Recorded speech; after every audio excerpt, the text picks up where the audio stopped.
सुलेखा गुप्ता। आज हम देख रहे हैं बीए सेकेंड ईयर की अनुसूची।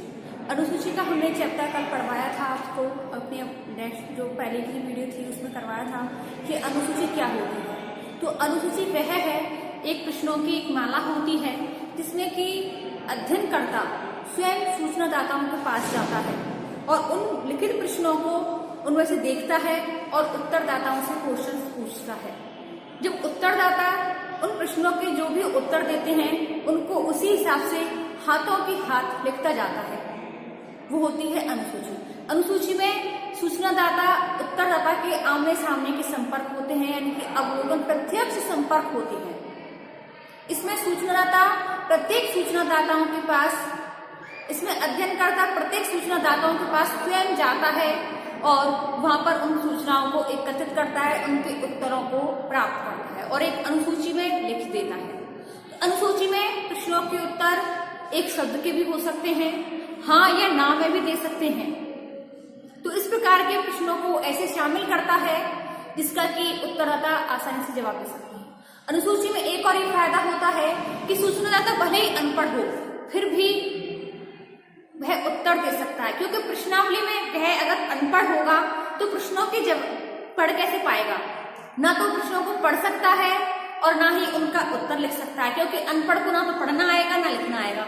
परंतु अनुसूची प्रविधि में वह अनपढ़ जो सूचनादाता होते हैं उनसे भी उन प्रश्नों के उत्तर जान सकता है, क्योंकि जो अध्ययनकर्ता होता है वह स्वयं उन प्रश्नों को पूछता है और उत्तरदाता जब उन प्रश्नों के उत्तर देता है तो अध्ययनकर्ता स्वयं उन प्रश्नों को लिखता है। तो इस प्रविधि में यह फायदा होता है कि उत्तरदाता चाहे कैसा भी हो, अनपढ़ हो, शिक्षित हो, कैसा भी हो, प्लस इसमें आलसीपन नहीं होता है। वह हाथ या प्रश्नावली विधि में होता है कि व्यक्ति को जब समय मिलेगा तब उन प्रश्नों को भरेगा, लेकिन अनुसूची में ऐसा नहीं होता है। जब उत्तरदाता अगर वहां चला जाता है और प्रश्न अध्ययनकर्ता जो वहां चला जाता है और उत्तरदाता अगर वहां पर है तो उन प्रश्नों को हाथ ही भरा जा सकता है। अब हम देखते हैं कि अनुसूची द्वारा सूचना प्राप्ति की, अनुसूची प्रविधि के द्वारा हम सूचनाओं को कैसे प्राप्त कर सकते हैं। तो सबसे पहले आता है उत्तरदाता का चुनाव। तो अध्ययनकर्ता को सबसे पहले अपनी जो समस्या होती है, विषय होता है, उस विषय से अध्ययन करने से पहले उत्तरदाताओं का चुनाव कर लेना चाहिए कि हमें या तो उसको निदर्शन प्रविधि के द्वारा करो उत्तरदाताओं का चुनाव, कि अगर हमारा अध्ययन क्षेत्र अगर बड़ा है और सभी से हम प्रत्यक्ष संपर्क नहीं कर सकते हैं, सभी से सूचनाओं को एकत्रित नहीं कर सकते हैं, तो निदर्शन प्रणाली के द्वारा 5, 10, 15, 20 इस तरह से या 10, 20, 30 इस तरह से किसी भी प्रकार से हम उत्तरदाताओं का चुनाव कर सकते हैं। अनुसूची का निर्माण करने से पहले भी सर्वप्रथम उन लोगों का चुनाव कर लेना चाहिए जिनसे कि साक्षात्कार के द्वारा अनुसूची को भरा जाना है। उत्तरदाताओं का चुनाव जनगणना पद्धति या निदर्शन पद्धति से भी किसी भी आधार पर कर सकते हैं।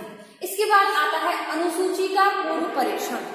तो जिस प्रकार से प्रश्नावलियों के द्वारा जो सूचना संकलित करने से पहले हम उसका परीक्षण कर लेते हैं कि हम जिस घटना से संबंधित तथ्यों का हम एकत्रित कर रहे हैं, जिस समस्या से संबंधित विषयों का हम अध्ययन कर रहे हैं, तो क्या हम जो प्रश्न संकलित किए हैं, जो प्रश्न बनाए हैं, उस घटना से संबंध रखते हैं या नहीं। तो उसी तरह से हम अनुसूची का भी पूर्व परीक्षण कर लेना चाहिए। इससे प्रश्नों के संबंध में विभिन्न कमियों का पता चल जाता है कि हमने जो अनुसूची तैयार की है इसमें क्या क्या कमियां रही हैं। इससे उत्तरों के क्रम का अभाव नहीं होता है। ऐसे प्रश्न जो उत्तर देने से मना करने वाले हैं, ऐसे प्रश्नों को या अनिश्चित उत्तर वाले प्रश्न हैं उनको, इनके बारे में जानकारी हमें पहले से प्राप्त हो जाती है और हम इन कमियों को दूर करने के पश्चात ही अनुसूची का प्रयोग कर सकते हैं। अगला आता है कार्यकर्ताओं का चुनाव। तो उत्तरदाताओं से संपर्क स्थापित कर लेने के बाद अनुसूची को भरने के लिए प्रगणकों और कार्यकर्ताओं का भी चुनाव कर लिया जाता है, क्योंकि इनकी योग्यता, इनकी कुशलता, परिश्रम पर ही अनुसूची भरना और अध्ययन की सफलता निर्भर रहती है। कार्यकर्ता अनुभवी, निष्पक्ष, कुशल, चतुर, ईमानदार, धैर्यवान एवं स्थानीय परिस्थितियों से परिचित होने वाला होना चाहिए। कार्यकर्ताओं की अध्ययन क्षेत्र में भेजने से पूर्व प्रशिक्षित भी किया जाना चाहिए। इस दृष्टि से प्रशिक्षण शिविर तथा गोष्ठियों का आयोजन भी किया जाना चाहिए। अगला आता है सूचना संकलन, कि कार्यकर्ता को प्रशिक्षण देने के बाद उन्हें सूचनाएं संकलित करने के क्षेत्र में भेज दिया जाता है। क्षेत्र में 3 प्रकार के प्रक्रियाओं से गुजरना उसको पड़ता है। कौन कौन सी? सबसे पहले उसको उत्तरदाताओं से संपर्क करना पड़ता है, उसे साक्षात्कार करना पड़ता है, उसके बाद अनुसूचनाओं को प्राप्त करना होता है। तो उत्तरदाताओं से संपर्क करने के लिए, उसे अनुसूची को भरने के लिए क्षेत्र में कार्यकर्ताओं को सर्वप्रथम उत्तरदाताओं से संपर्क स्थापित करना पड़ता है। इसके लिए उसे अपनी व्यवहार कुशलता, नम्रता, प्रभावपूर्ण भाषा का उपयोग करना चाहिए, जिससे कि उत्तरदाता सूचना देने के लिए तैयार हो जाए। दूसरा आता है साक्षात्कार। तो साक्षात्कार सूचनादाता से संपर्क करने के बाद उस विषय से संबंधित सूचनाएं ज्ञात करने के लिए अध्ययनकर्ता सूचनादाता का साक्षात्कार करता है। साक्षात्कार के दौरान अध्ययनकर्ता को अपनी कुशलता का परिचय देना चाहिए और साक्षात्कार को बोझिल ना बनाकर रोचक बना देना चाहिए। तीसरा आता है सूचना प्राप्ति। तो साक्षात्कार के अंतर्गत अध्ययनकर्ता का प्रमुख उद्देश्य ये होना चाहिए कि उस विषय से संबंधित विश्वसनीय और प्रामाणिक सूचनाएं संकलित करना होना चाहिए। कई बार सूचनादाता द्वारा जानबूझकर गलत, अस्पष्ट और अशुद्ध सूचना दे दी जाती हैं। इनसे बचने के लिए सूचनादाता के मन में एक विश्वास पैदा करना चाहिए। अगला आता है अनुसूचियों की जांच। तो जब अनुसंधानकर्ता का कार्य बड़े पैमाने पर होता है तो अध्ययनकर्ता भरी हुई अनुसूचियों को अध्ययन संस्थान या कार्यालय भेज देता है, जहां पर उसकी जांच हो सकती है।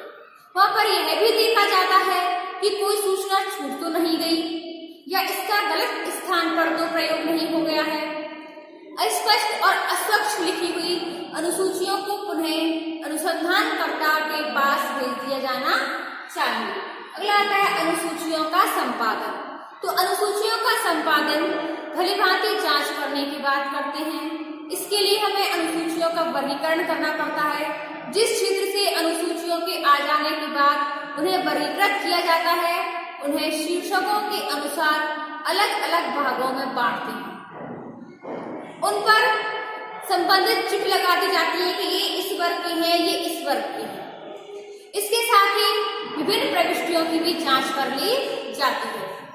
संकेतन भी होता है कि वर्गीकरण के पश्चात विभिन्न प्रश्न प्रगणक क्षेत्रों को एक विशेष संकेत या संख्या दे दी जाती है। 1, 2, 3 ये रोमन संख्या में, ABCD आवास आदा इस प्रकार के यह संकेत प्राय संख्याओं के रूप में भी हो सकते हैं। इन संकेतों के आधार पर ही अनुसूचियों को दूर से पहचाना जा सकता है। इसके बाद सूचनाओं का निर्वचन और निष्कर्ष भी निकाला जाता है। अब आता है अनुसूची और प्रश्नावली में अंतर, कि अनुसूची और प्रश्नावली। जो हमने अनुसूची से पहले पढ़ी थी, प्रश्नावली जो प्रविधि है, और इसके बाद हमने अनुसूची देखी है। तो अनुसूची और प्रश्नावली में अंतर क्या क्या हो सकते हैं? तो सबसे पहले आता है प्रयोग विधि के आधार पर। तो अनुसूची का प्रयोग अनुसंधानकर्ता साक्षात्कार के द्वारा करता है। वह सूचनादाताओं से स्वयं प्रश्न पूछता है और उसमें जो उत्तर देता है उत्तरदाता उन प्रश्नों को स्वयं भरता है। जबकि प्रश्नावली में सूचनादाता के पास डाक द्वारा भेजी जाती है और उत्तरदाता उन प्रश्नों के उत्तर लिख करके पुनः डाक के द्वारा उनको वापस भेजता है। दूसरा आता है सूचनादाता से संपर्क। जो अनुसूची होती है उसमें अनुसंधानकर्ता को सूचनादाता से प्रत्यक्ष संपर्क करना पड़ता है, परंतु प्रश्नावली में संपर्क नहीं किया जाता है क्योंकि इसमें डाक के द्वारा इसको प्रश्नावली भेजी जाती है। अगला आता है अध्ययन क्षेत्र। तो अनुसूची का प्रयोग छोटे और सीमित क्षेत्र के लिए या स्थानीय स्तर पर किया जाता है, जबकि प्रश्नावली का प्रयोग हम विशाल और विस्तृत क्षेत्र के लिए कर सकते हैं, क्योंकि प्रश्नावलियों को डाक द्वारा भेजना संभव होता है और अनुसूचियों को कार्यकर्ताओं के द्वारा, अध्ययनकर्ताओं के द्वारा स्वयं प्रत्यक्ष रूप से उनका अध्ययन करना पड़ता है। अगला आता है सूचना प्राप्ति। तो अनुसूची के प्रश्नों का उत्तर अध्ययनकर्ता सूचनादाताओं से पूछकर स्वयं करता है, परंतु प्रश्नावली में सूचनाओं की प्राप्ति हो भी जाती है और नहीं भी होती है, अस्पष्ट भी हो सकती है। अगला आता है अध्ययन की गहनता। तो अनुसूची के द्वारा जो प्राप्त सूचनाएं होती हैं वो गहन, विस्तृत और विश्वसनीय होती हैं, क्योंकि ये सभी अध्ययनकर्ता की उपस्थिति में रह करके इसका अध्ययन किया जाता है। परंतु प्रश्नावली में अध्ययन की गहनता नहीं होती, क्योंकि इसमें सूचनादाताओं के पास प्रश्नावली डाक विधि के द्वारा भेजी जाती है, जिसमें कि सूचनादाता अपने आप स्वयं उन प्रश्नों को लिखकर भेजते हैं। इसमें की जरूरी नहीं है कि उनके जो उत्तर है वो सही हो, सटीक हो, स्पष्ट हो। अगला आता है प्रश्न का उत्तर। तो अनुसूची में प्रश्नों की रचना प्रगणक तथा अनुसंधानकर्ता के स्तर पर की जाती है और प्रश्नावली में सूचनादाता के स्तर से प्रश्नों की रचना की जाती है। अगला आता है शिक्षा के आधार पर। तो अनुसूची का प्रयोग शिक्षित और अशिक्षित दोनों प्रकार के सूचनादाताओं के लिए किया जा सकता है, परंतु प्रश्नावली का प्रयोग केवल शिक्षित लोगों के लिए ही कर सकते हैं, क्योंकि अगर प्रश्नावली का प्रयोग हमने किया है और उत्तरदाता हमारे अशिक्षित हैं तो ऐसे लोग प्रश्नों को ना तो पढ़ पाएंगे और ना ही प्रश्नों के उत्तर स्वयं उस प्रश्नावली में लिख पाएंगे। अगला आता है निदर्शन।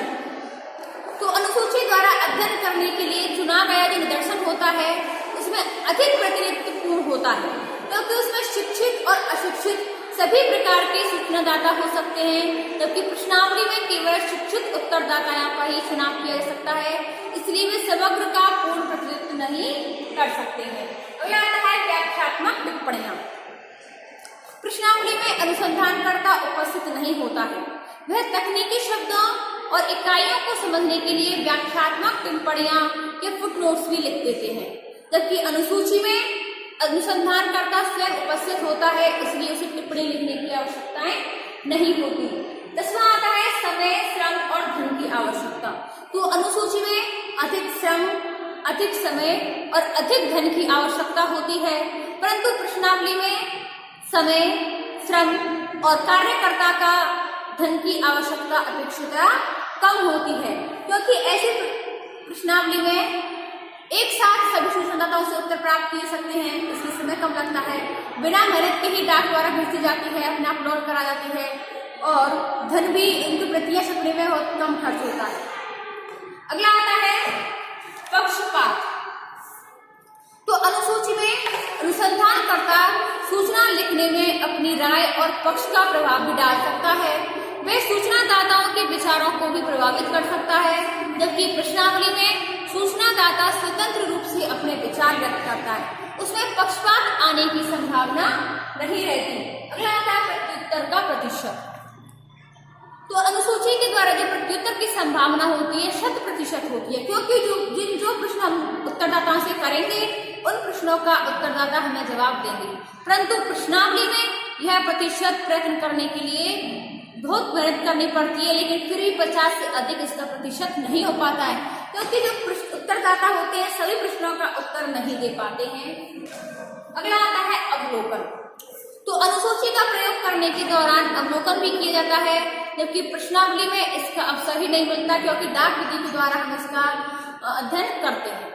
तो अनुसूची और प्रश्नावली में अंतर के आधार पर हम एक को दूसरे से श्रेष्ठ नहीं मान सकते, क्योंकि हर विधि अपने आप में एक श्रेष्ठ होती है। इनका संबंध अध्ययन क्षेत्र, सूचनादाताओं की प्रकृति और उपयोगिता में भिन्न होता है। इसी के आधार पर हमें यह तय करना पड़ता है कि कौन से अध्ययन क्षेत्र में यह प्रविधि किस तरह से कारगर साबित होगी और कौन सी विधि श्रेष्ठ होगी, हम उसी हिसाब से प्रविधियों का चुनाव कर सकते हैं। अगला आता है अनुसूची के गुण एवं लाभ। उसमें सबसे पहले आता है प्रामाणिक एवं विश्वसनीय सूचना। तो अनुसूची में स्वयं अनुसंधानकर्ता साक्षात्कार के द्वारा अवलोकन के आधार पर वैध तथा विश्वसनीय सूचनाओं को संकलित करता है। व्यक्तिगत संपर्क। उस अनुसूची को भरने के लिए अनुसंधानकर्ता सूचनादाताओं से व्यक्तिगत और आमने सामने के संपर्क में आता है। इससे सूचनादाता के मन में अपनत्व की भावना आ जाती है और वह तथ्यों को सही जानकारी दे सकता है। अनुसंधानकर्ता सूचनादाता के मन में अध्ययन से संबंधित जो उत्पन्न भय होते हैं, स्नेह होता है, भ्रम होता है, उसको भी दूर कर सकता है। सूचनाएं लिखने की सुविधा। तो अनुसूची के द्वारा संकलित तथ्य हमारे पास लिखित रूप में उपलब्ध होते हैं। इसलिए हमें अपनी स्मरण शक्ति और कल्पना पर भी आश्रित नहीं होता है। हमने कौन कौन से प्रश्न पूछे हैं यह अनुसूची में पहले से ही लिखे होते हैं और किसी सूचना के छूट जाने या भूल जाने की भी संभावना नहीं होती है। और उत्तर अगर हम बाद में लिखेंगे तो हो सकता है कि हम भूल जाए, इसलिए जो अध्ययनकर्ता होता है, कार्यकर्ता होता है, हाथ की हाथ उन प्रश्नों के उत्तर लिखता जाता है। अगला आता है अवलोकन की सुविधा। तो अनुसूची में अध्ययनकर्ता को प्रश्नों का उत्तर भरने के साथ साथ अवलोकन की भी सुविधा रहती है। वह घटनाओं की वास्तविकता को समझ सकता है।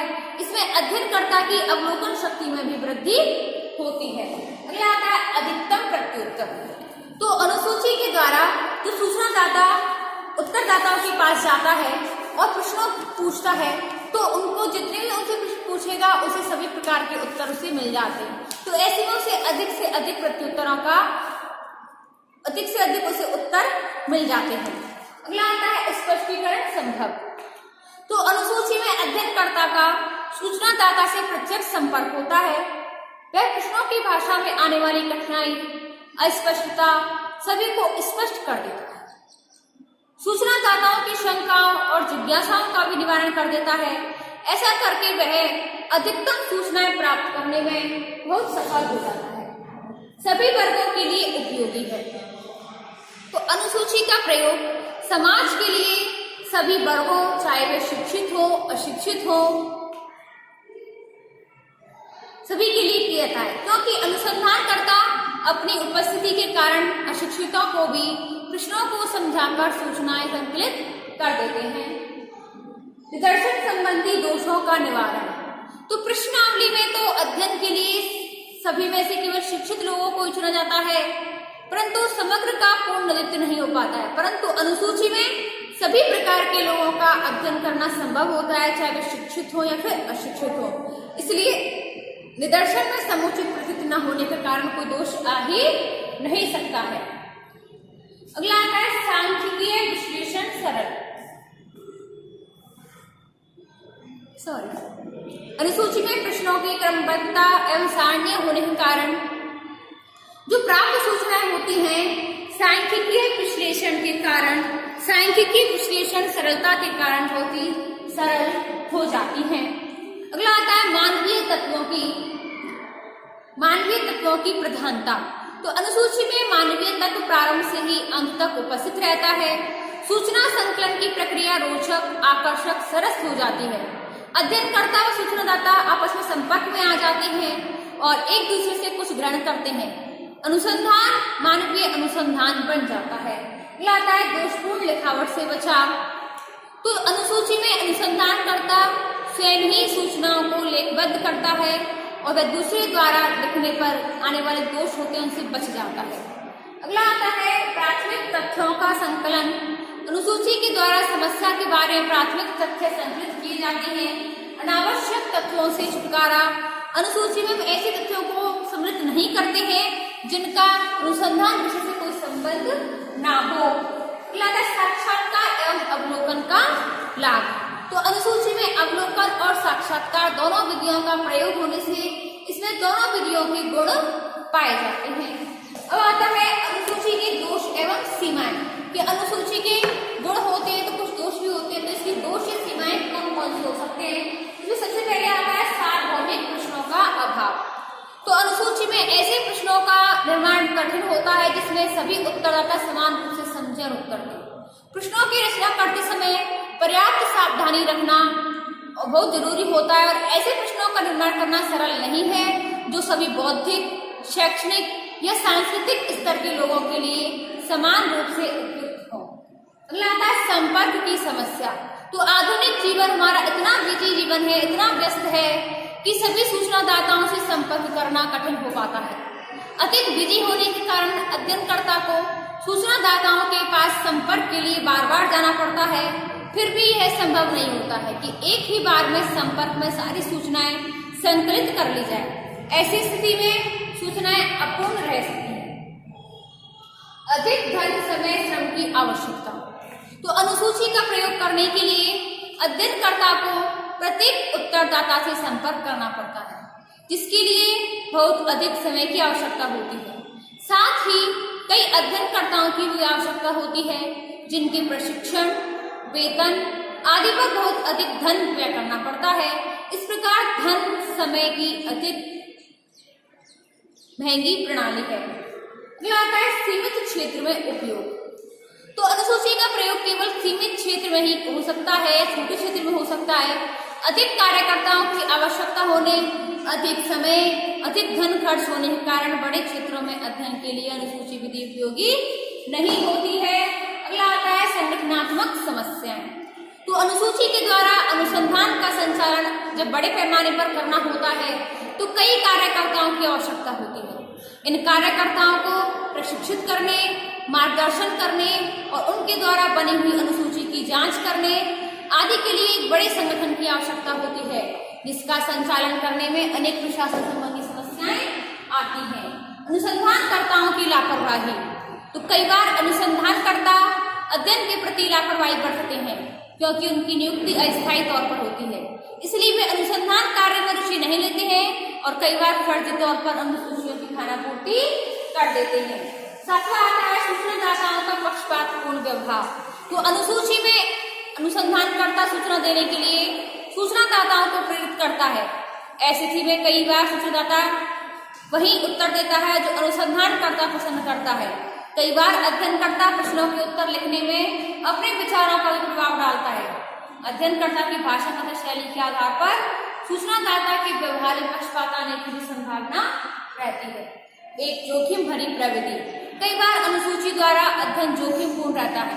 अनुसंधानकर्ता का व्यवहार चाहे कितना भी विनम्र क्यों न हो, किंतु कई बार भावात्मक और व्यक्तिगत जीवन से संबंधित तथ्यों के संकलन में सूचनादाता के विरोध और आक्रोश की भी संभावना रहती है। यहाँ तक कि कई बार मार्क टाइप पर भी उतारू हो जाते हैं। तो स्टूडेंट्स, आज की जो हमारी वीडियो थी वो अनुसूची की जो सीमाएं होती हैं, प्रश्नावली अनुसूची में कुछ अंतर होते हैं, कुछ समानताएं भी होती हैं, उनके कुछ गुण होते हैं, लाभ होते हैं, उनकी कुछ सीमाएं होती हैं, दोष भी होते हैं। तो स्टूडेंट्स, आज की जो हमारा चैप्टर था अनुसूची, ये हमारा आज फिनिश हो गया। इससे आगे हम नया चैप्टर है अपनी नेक्स्ट वीडियो में देखेंगे। धन्यवाद।